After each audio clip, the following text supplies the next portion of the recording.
תגידו, מה יותר טעים מפרוסת לחם טרי עם חמאה, או מקרקר עם גבינת שמנת וסלמון, או עוגת גבינה, או עוגת שוקולד?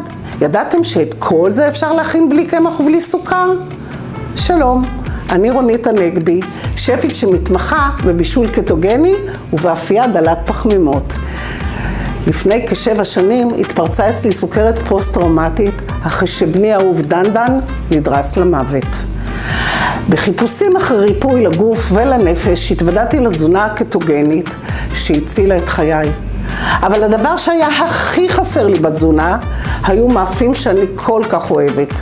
חקרתי, ניסיתי וגיליתי עולם שלם של מאפים המבוססים בעיקר על קמח שקדים, שאפשר ליהנות מהם בלי חשש מעלייה במשקל, בסוכר ובכולסטרול. אני מפרסמת בקביעות מתכונים באתר שלי כתודות, שיש לו עשרות אלפי עוקבים. הקמתי מאפיית בוטיק ואפילו גלידריה. אני מעבירה הרצאות במוסדות רפואיים ובמכוני מחקר, וגם סדנאות אפייה מעשיות במטבח הפרטי שלי. אני שמחה לשתף אתכם שבקרוב יצא הספר השלישי שלי בסדרת ספרי התזונה הקטוגנית שיקרא DALP, D-A-L-P, שהוא קיצור של המונח דל פחמימה, רק באותיות לועזיות. הספר ייקח אתכם צעד אחר צעד במסע לאפייה דלת פחמימות במטבח הביתי שלכם.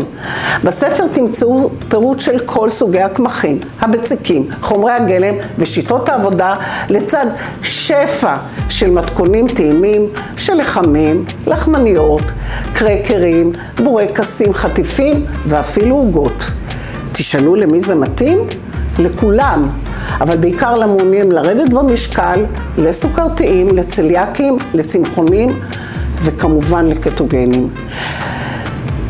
את הספר הזה אני מקדישה לזכרו של בני האהוב דן הנגבי. ומזמינה אתכם לתמוך בהוצאת הספר, לבחור שורה מהמגוון הרחב ולהתחבר אליי במסע הטעים ודל פחמימה.